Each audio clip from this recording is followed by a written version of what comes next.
Diabetes Connections is brought to you by OneDrop, created for people with diabetes by people who have diabetes, and by Dexcom. Take control of your diabetes and live life to the fullest with Dexcom. This is Diabetes Connections with Stacey Simms. This week, the name caught my attention, but it's the people behind Bolus Maximus who are looking to bring new resources and talk about the tough stuff. Type 1 diabetes, or the diabetes community in general, is a very, very tight-knit community, but there's still a lot of work to be done. One of the main things that is going to separate us is that we're not focused on pulling you out from where you are. We're more focused on coming to get you from where you stand. That's Brandon Denson. He and Matthew Tarro, the creators of Bolus Maximus, share their stories and what they hope to achieve here. In Tell Me Something Good, we have a few artists in our audience, and hey, a big honor for the podcast. This podcast is not intended as medical advice. If you have those kinds of questions, please contact your healthcare provider. Welcome to another week of the show. I am so glad to have you along. I'm your host, Stacey Simms, and we aim to educate and inspire about type 1 diabetes by sharing stories of connection. I have to tell you, I'm taping this episode a little bit more in advance than I usually do because, as you're listening, it's last week we took my daughter to college. As I'm taping, it is this week. And the plan is to take more time than usual. I mean, nothing is usual this year. But as I shared in a previous episode, we're far from this college. This is an 11-hour road trip. We normally would have flown, but with things being how they are, we are driving and we have to stay because every college is doing this a little bit differently. Her college is testing the students upon arrival. You're sequestered in a hotel. And then when they get their negative COVID test back, they can move in. And you have 2 hours, I think is the window, to move her into the dorm. So I'm kind of thankful she's a sophomore this year. I was so nervous last year when we moved her in, not just about she was leaving, but are we going to have time? Are we going to do everything right? And what about making up her bed? And she didn't need any of that. But you only recognize that in hindsight. So if you haven't moved your freshman college student in yet, and you are doing that as you're listening some point in the future, it really will be okay. They really don't need you there. You really don't need to do a lot. My husband did move some of their furniture around. I mean, it was very limited what they could do. He did help with that. So he is the one moving them in this year. I will not be going for that 2-hour window, but we're all going together. I will report back. I'm sure if you follow me on social media, I'll be talking about it as well. I don't have any words of wisdom about school this year. Benny, who's my son with type 1, he is going to start the school year virtually because his whole district is going virtual. And, we'll see what happens. I am optimistic that next semester will be in person, but I don't know why I'm optimistic. There's no signs that point to anything changing demonstrably, but I'll keep my fingers crossed. All right, a lot to talk about this week. I reached out to the guys behind Bolus Maximus because how could you not with a name like that? I saw them on Instagram. I thought, what are they doing? And I found out, and I'm going to share that with you in just a couple of minutes. And this is an effort that is really much needed in our community. And I think these are the guys to get it done. Diabetes Connections is brought to you by OneDrop.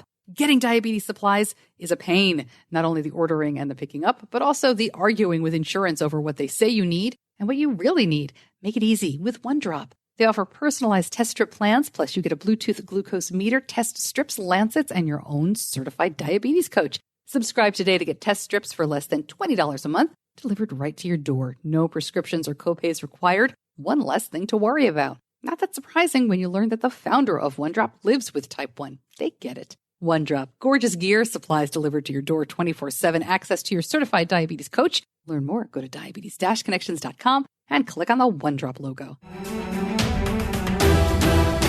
A couple of weeks ago, I attended in quotes, the virtual Friends for Life conference. And one of the topics that came up just in the conversation we were having in the equivalent of the hallway, right? We were just talking to other parents and other people with type 1 diabetes, was men with type 1 and dads of kids with type 1. How come there aren't more forums and places for those people to talk amongst themselves? And, we kind of batted that around for a little while. Guys don't want to talk and, they keep it to themselves or they want action. They don't want to talk about feelings. And we've had the Dads and Diabetes podcasters on the show. I think they are a great resource. And there's lots of episodes I've done with men, certainly, who live with type 1, but just a place to knock issues around. and forums to do that. Well, that's what Bolus Maximus is all about. And yes, we will talk about that name and how it came to be. And if you have a guess, you might be right. There's several reasons and things behind that name, which was fun to kind of tease out of them. So who's behind that? Well, Brandon Denson is one of the pair here. And Brandon has been on the show before. He was diagnosed with type 1 as a high school senior,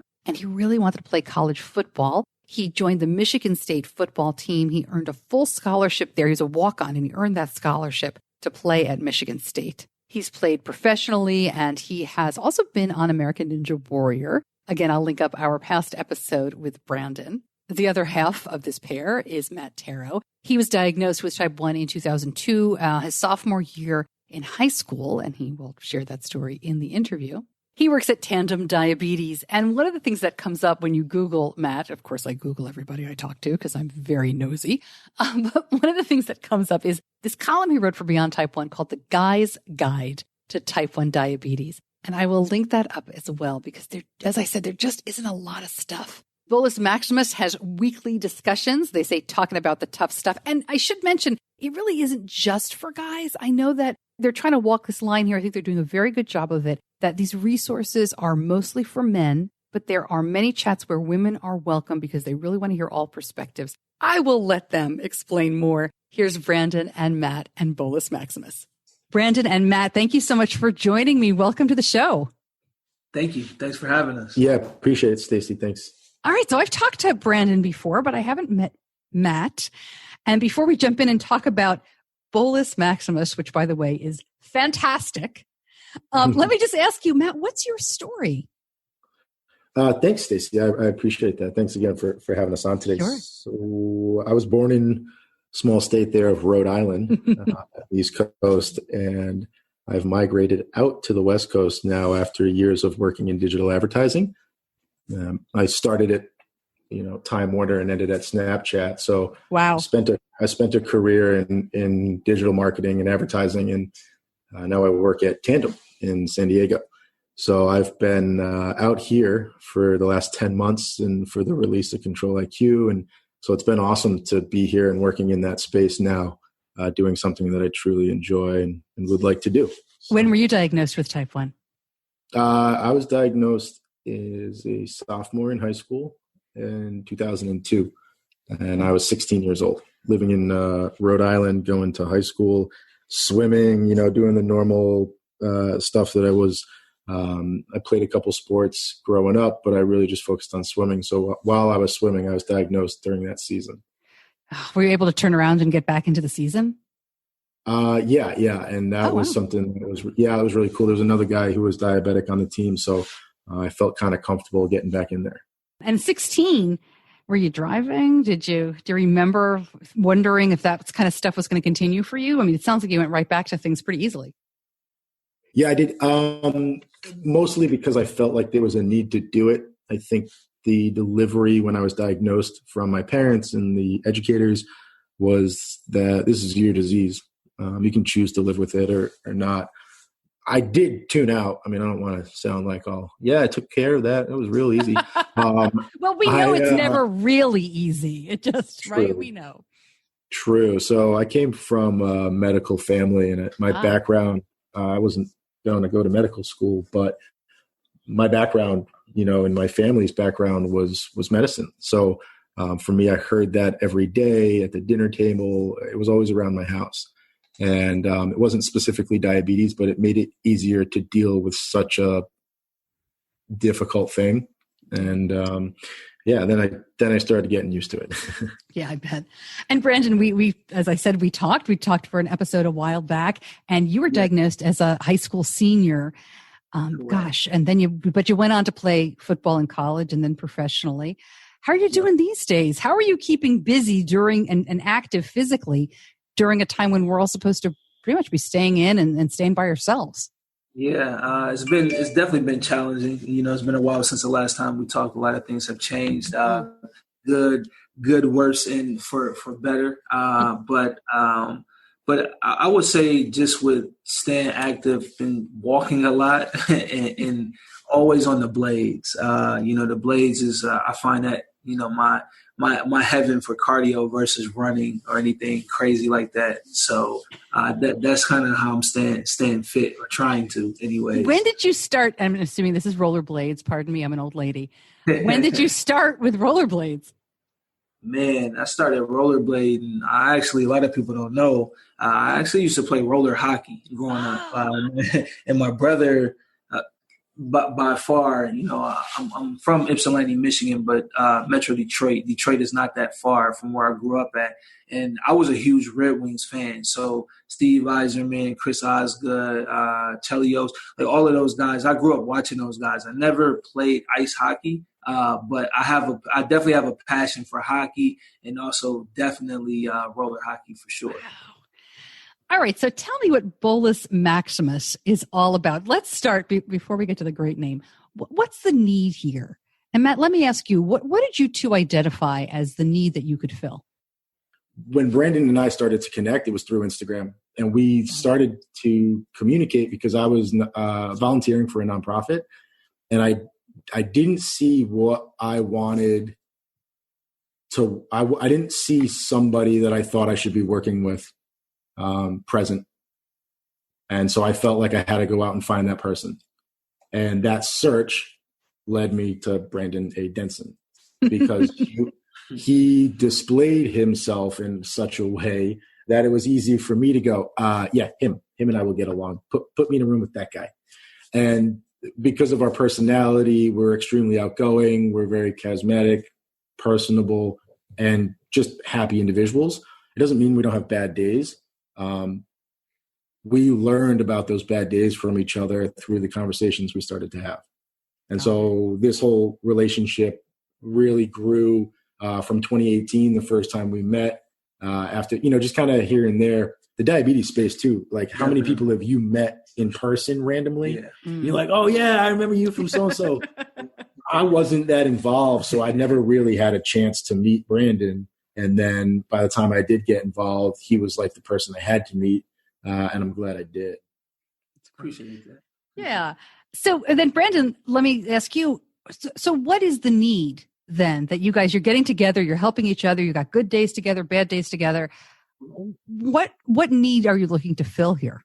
So I think it's something as simple as, if we felt that we needed that, why wouldn't other people need that as well? Why wouldn't they need somebody to talk to? Why wouldn't they need somebody to engage with? Why wouldn't they need somebody to help them through their highs and lows and lift them up? We all go through the same thing. We live with diabetes. It's a stressful, it's a 365, 24-hour a day job, 7 days a week. And, it can be very, very tough. Like, I know your son has it, and I'm sure, you're his rock, at the end of the day when he needs you or you need him. But, to have a community, we wanted to establish in the community that we're here for everyone living with diabetes. Obviously, yes, a focus. We like to focus. We began our focus with males. But, as a male, there are not a lot of males that come on in this space. And I'm just going to be completely transparent about it. The women are winning. They're winning, hands down. Because they're not, and I wouldn't even say from a male perspective ashamed to show it.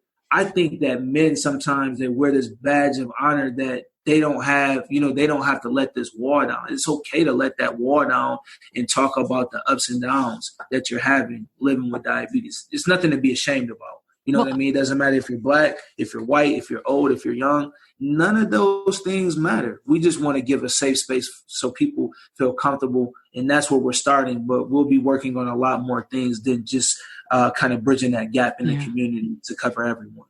Tell me a little bit about what you're trying to do, because this is such a huge challenge. As we've said, men don't really like to talk about stuff to begin with, which is why there aren't more resources like this, it seems. What are you doing to kind of help them? Showing up in their space and being loud about not being quiet. And I think it's important, especially now with what's happening in the United States and around the world, to use your voice where you see fit. And this, for Brandon and I, after we first met, we're like, hey, man, we just communicate better with each other than we have with other people. So I was driving around. I had taking some road trips around the western part of the United States. And I was on the road for like 4, 5, 6, 7 hours at a time. And I would use chunks of those time to call Brandon. And then we would have conversations while he was on the East Coast after work. And I would talk his ear off while I was like, I need somebody to help me stay awake. But like, we got a lot of stuff out and talked about a lot of different things where we understood how similar the need was, regardless of where we came from, how we were raised, who our friends were, or what we were taught. The need still remains. It's support. And you need someone to show up and tell you that they're there for you to help you. So what are you doing with Bolus Maximus? You mentioned some Zoom calls. You mentioned some other ways you're trying to get guys to kind of reach out, because right now nobody's doing anything in person, but you're able to communicate?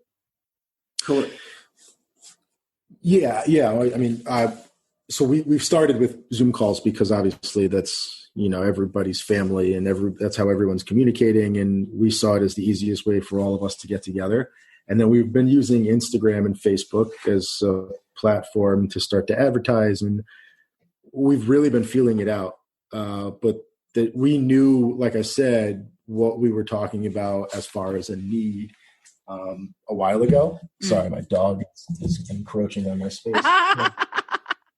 That's what Zoom is all about. I wish we could show the dog on the podcast. You'll have to send me. Well, he's usually with me. But so the idea was, let's start with Zoom calls and put people in a position just to open up and see how that goes.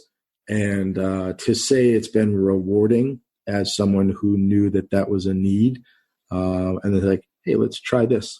It's been great to see the reception. So we're going to start there, but our idea is to go and travel and find people in places that maybe they thought they had nobody coming to see them. Yeah. So small communities, and then underserved communities, most importantly, the places that other people haven't been and for whatever reason won't go. So we feel like that need is a lot larger than just the male communities need to be addressed. So if we start with men and we can address them, then I think we'll be able to start to maneuver our way around to some different communities and make an impact. And Brandon, you've already had some experience with this, I would assume, just because when you've been at conferences in the past, people want to talk to you about playing football. And I'm sure you've been looked at as a role model. What are a lot of the things that guys, whether they're teenagers or adults with type 1, I'm curious, like, what do they ask you about? What are they curious about? To be honest, I like to, after I speak or anything like that, or I engage with anybody or share my story, I just say, all bets are on. You can ask me about school. You can ask me about football. You can ask me about culturally, how I came up with diabetes. I don't really hold back from anything. And, I think when you kind of say like nothing is off limits, then that's kind of when the teenagers get to asking questions. Some of them are asking questions about girls, or what should I do with my pump when I play sports? What should I do with my pump? Do you wear your pump? What teams have you played for? Things like that. But, I use I just try to use everything that I've been through, as something to share. Like, what would I be if I wasn't able to share that story? Yeah, maybe my story isn't this glamorous story. Like, I had to walk on at Michigan State. I didn't know what I was going to do when I was first diagnosed, but I knew deep down in my mind that I could still do everything that I set out to do. And, I wasn't going to let anybody, and especially diabetes, get in the way of that. So I think when you're talking to individuals, whether they're 40 years old and they just got diagnosed, or they're 12 years old, when you can share that story of everything that they're going through, are going to go through, or have already been through, that connection it's unexplainable. It's something that's very, very remarkable. And I think just to add to that, sure, our ability to cater to different age groups, just through conversations, is something that Brandon and I discovered about each other. Him and I both shared a lot of experience working at camps. And then we've got backgrounds working with kids in general, right through camps and school programs, riding on insulin now. We've both been coaches for riding on insulin at camps, at the same time on different parts of the country. And that's the really cool part, to know that there's somebody else at any given time who you feel like you're connected with. We want to give more individuals that opportunity to feel like that. Talk to me about the name. I think people think of the movie Gladiator, right? They think of Maximus, or the name of the general, or maybe it's just a large. I don't really know. So where does Bolus Maximus come from? You must be in like both of our heads or something. I like that. I like the way you broke that down. Yeah, for sure. And I appreciate you presenting it like that without us ever talking or like mentioning it to you. So to reference that movie, that is a perfect example. That was personally a favorite movie of my father's and myself growing up. So when I would understand what people talked about as being like a man, for some reason, like all the other images kind of fade out, and then there's this like gladiator looking dude standing there with a sword, and he's like, whose ass are we going to kick? And so that mentality is, as a diabetic, something that you would want to carry around. It's almost impossible though to always be that person in this day and age. You can't be the big bad wolf all the time. You have feelings, especially as a man.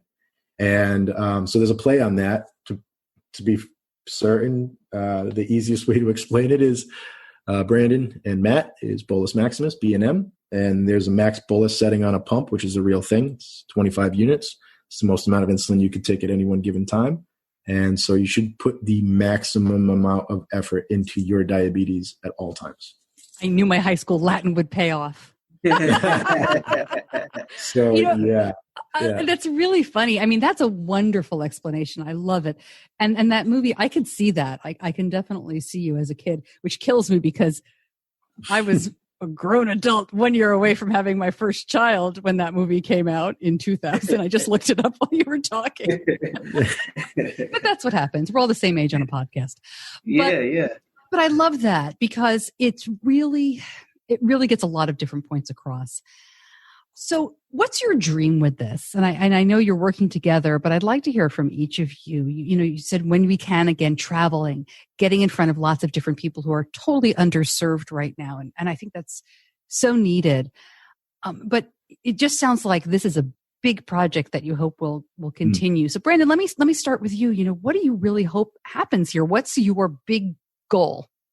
Hey, like you said, it sounds like a big project, but at the end of the day, Rome wasn't built overnight, and there's a lot of holes and gaps in the diabetes community. And when we say community, we mean community as in everybody as a whole, no matter where you're from, no matter what you look like, no matter your culture, none of those demographic, none of those things matter.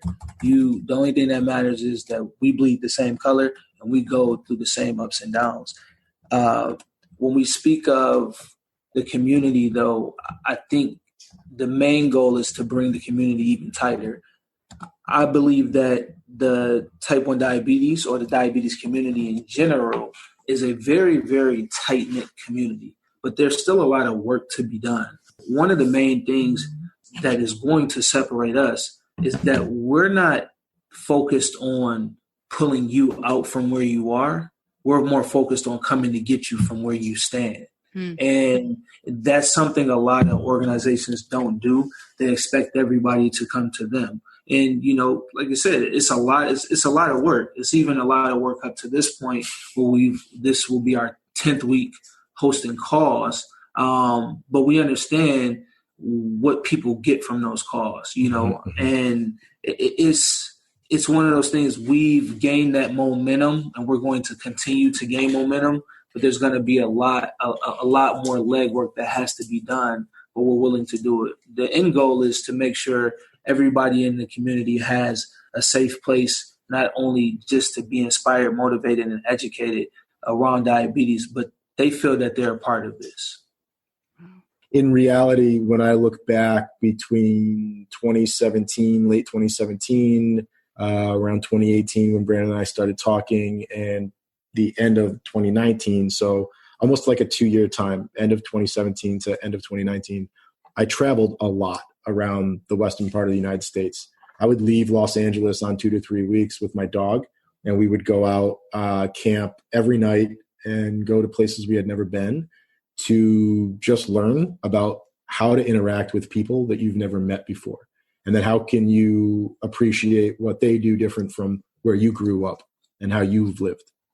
So after the years I spent on the East Coast, New York City, Boston, it was an easy escape to get out to Montana and Nevada, wow. Oregon, Washington, Idaho. Some of my favorite places are all in the states I'd only been to in the last 2 years. So we're intending to go back not only to those places, but everything east of it and start working our way into the communities to help bring people to places they've never been, and then to bring things to people that they've never seen. Brandon mentioned, and you both mentioned the Zoom calls that you've done, which I know isn't exactly the way you thought to kick this off, but we've all kind of had to adjust over the last couple of months. Do you mind me asking what you talk about? Are there particular topics that have come up?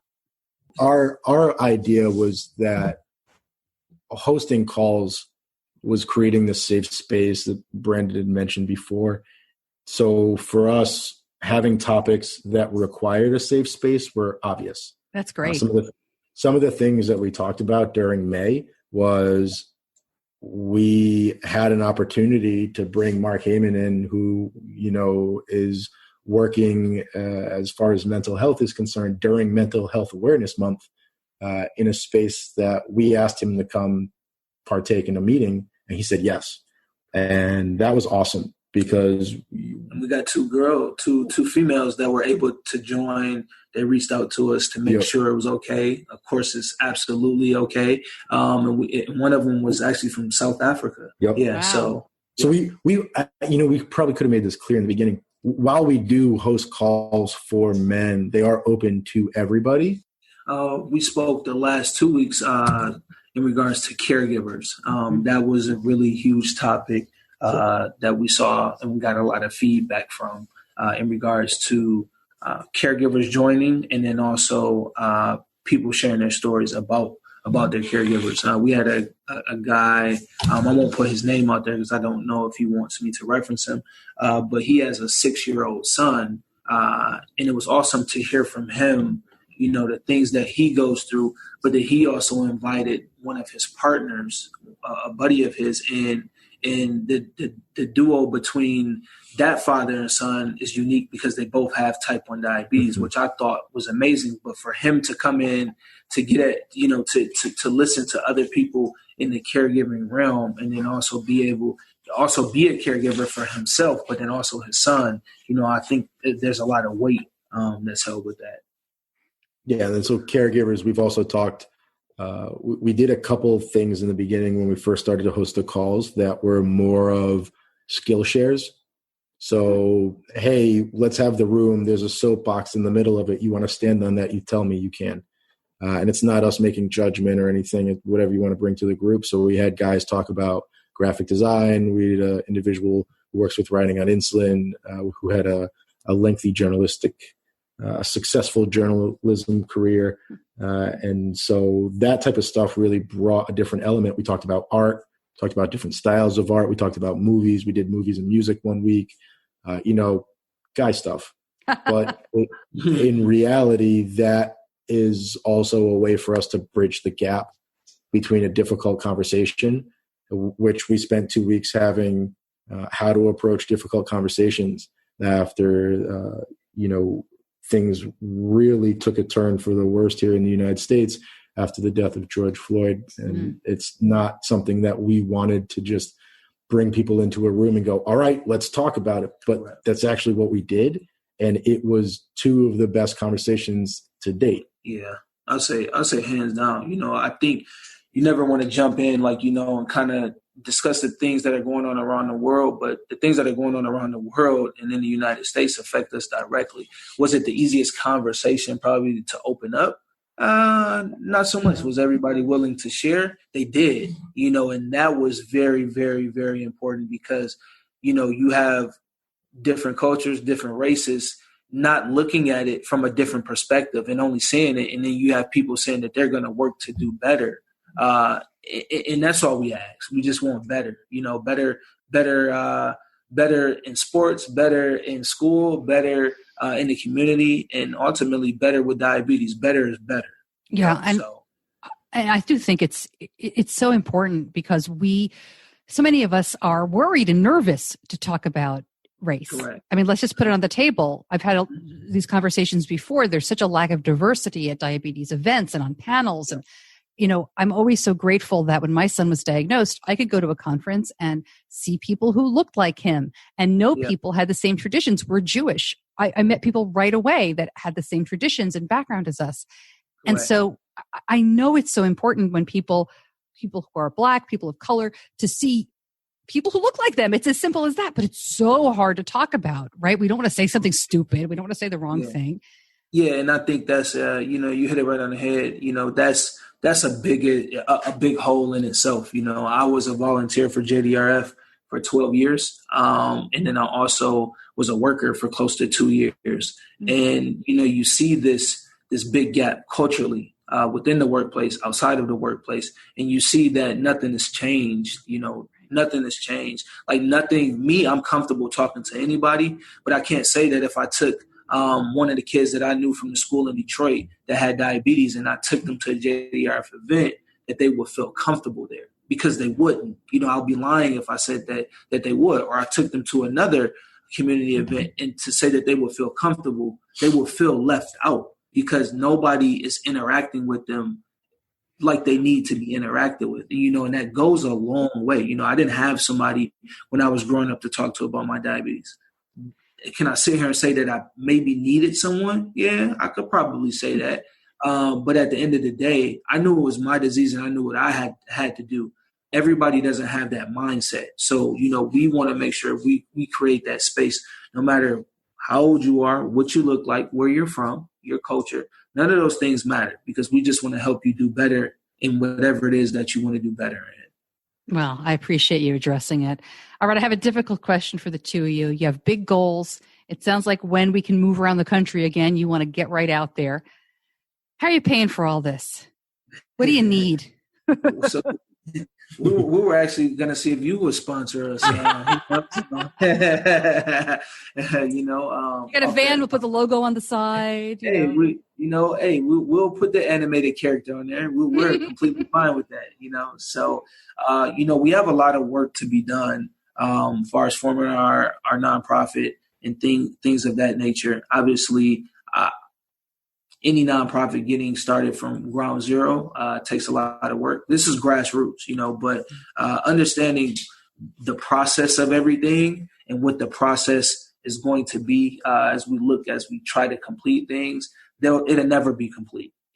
It's never, it'll never be complete. And we understand that, but we know that the steps to make it great are really rely on us and our board members and everybody in the community.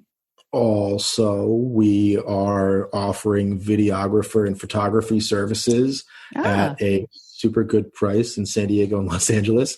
That's real, because that's what Brandon and I do. And that is the type of thing that we would use to help fund this project. The easiest way for us to get information back and experiences and share experiences is to tell a story. And stories, many of them, as many as we can.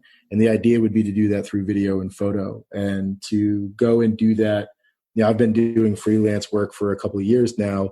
It is super inconsistent, but if you get a couple of good gigs and you can, put your best foot forward and get some more work based on it, that's what we're looking to do is to have people see what we're already doing.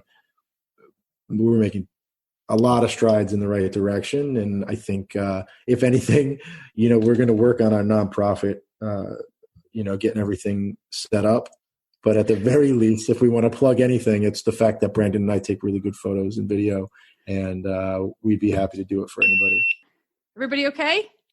Yeah. Oh, no, that was just my phone beeping. All right. It sounds like a Dexcom alert. We're good. All right. Just checking. The mom instincts kick right in. Okay, but so it sounds like you're going to set up a nonprofit. Yep. But and Matt, you already work at Tandem. I do, yeah. So that and helps. so okay, but I guess my question is, so tell me more about the photo and video. Is this a business you guys have? Is this, as you said, freelance kind of on the side? Yeah, and I never planned on even saying that on this call. We know that that's something that the both of us do in our own worlds that Brandon and I have operated in, independently for the last 30 something years. We've put ourselves in a position now to be in the same room with a bunch of cameras, drawing tablets. I'm hosting some gallery space downtown in San Diego. That's what I was doing, and that's where a lot of my focus had been.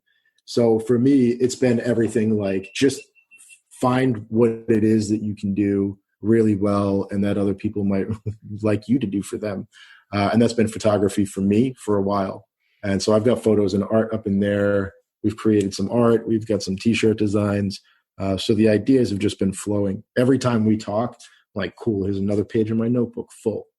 So, well, I've got a pretty good sized chunk of pages already full in that notebook of ideas, the direction we'd like to go, and then reminders to ourselves about why we're doing this. I'm so glad to learn more about this. I'm looking forward to seeing what you guys accomplish, when, like I said, when you can get out and about. But even before that, it sounds like you're already filling a great need. I really appreciate you coming on and sharing it. And I hope you keep us posted. Will you come back on and talk about it? Most definitely. We definitely will. We'd be honored to do so, Stacey. Thank you. Very cool. Thanks again.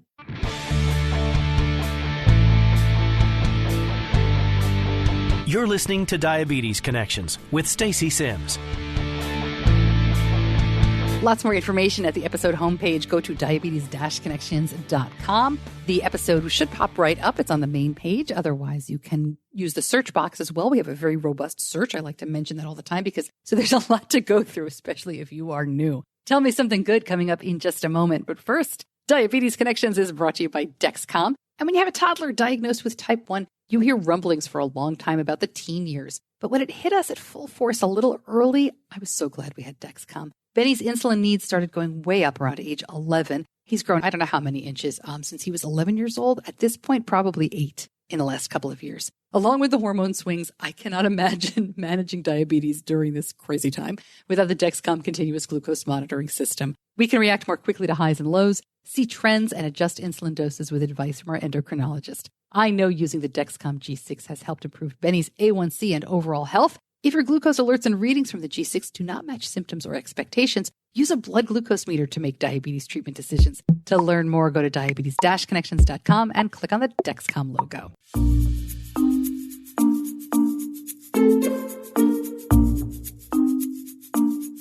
In Tell Me Something Good, I was really pleased and kind of surprised to find out that we have several talented artists in our Facebook group. Suzanne shared that she finally made time to work on my art. I've missed my pencils, she wrote. So I asked her a little bit more about it, and she shared a picture. She's a portrait artist, cartoon and realistic, and a graphic designer. She's been type 1 since 2004, but she had gestational diabetes 2 times prior to that. She says she's been on a pump since 2006. Her dad lives with type 2, and her grandfather and his cousin lived with type 1. And you can see an example of Suzanne's artwork at Diabetes Connections, the group on Facebook. Thank you so much for sharing that. It's just beautiful. And Colleen Nordgren, who I've known for a long time, just online, as part of the We Are Not Waiting community, she said, I sold a painting. And that's what Colleen posted when I asked for Tell Me Something Good stories. Like, oh, we all do that. I sold a painting. So, of course, I had to ask her to share more. And she does watercolor paintings. She said sometimes people ask for a specific painting. Sometimes they purchase one that she's already done. And she posted one which is just beautiful. And she has a Facebook page as well. And I will link that up.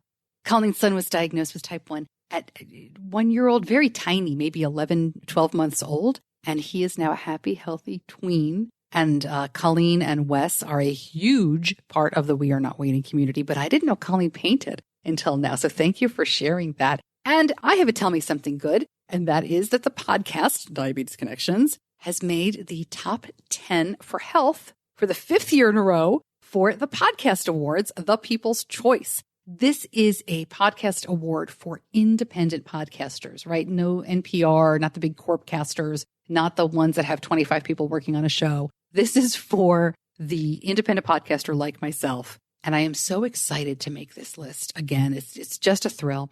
They will vote on the final winner in each category. I believe that comes out in September. I never expect to win that. I mean, we are a tiny little operation here, but it's such a vindication. I don't know if that's even the right word, but I work really hard on this show, and it is a labor of love. It's also a commercial enterprise. You hear the commercials during this show, but man, I work really hard on it. And to be recognized by my peers like this and by my listeners who nominated, thank you all so much for doing that. It really, really helps. It's really important to me, and I'm really excited to have made this list again. Will we win? I don't know. Maybe. We've lost to some really interesting podcasts before. My favorite was the guy who puts you to sleep. He has a podcast where he literally is boring and drones on and whispers, and you go to sleep to that. And, if we can lose to that, hey, what am I going to do? I can't compete with that.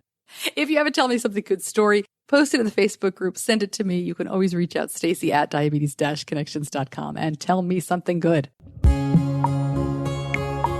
As you listen to this episode, my kids are back in school. If all has gone well, we have dropped Leo off at college. Benny has started school. As you're listening, this is scheduled to air the day after he starts school virtually at home. I offered to make him like a homeschool, virtual school nook in my house. Right? I've seen all these beautiful pictures that people put on Pinterest and Instagram, and their kid's desk is nice and has like twinkly lights and a pillow or a little thing that says, learning is great or whatever. And of course, I wasn't serious because we don't do any of that. We're terrible parents. And Benny laughed at me and said, please leave me alone. So if you've got some interesting stories about how your child is going back to school, and I think we all do, I'm not trying to make light. Look, I know it's a serious situation, but I have only control over a few things. And that's what I'm going to concentrate on what I can control in my house, with my kids, in my community. And beyond that, all we can do is vote. Diabetes-wise, we're kind of in a groove.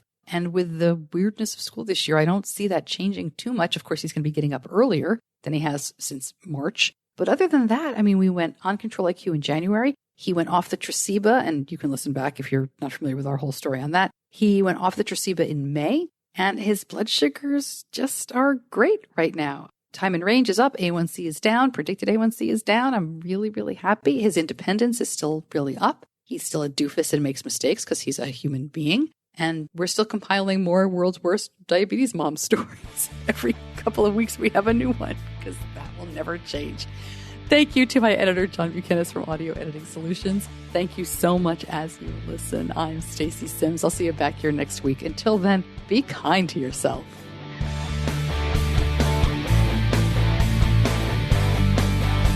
Diabetes Connections is a production of Stacey Simms Media. All rights reserved, all wrongs avenged.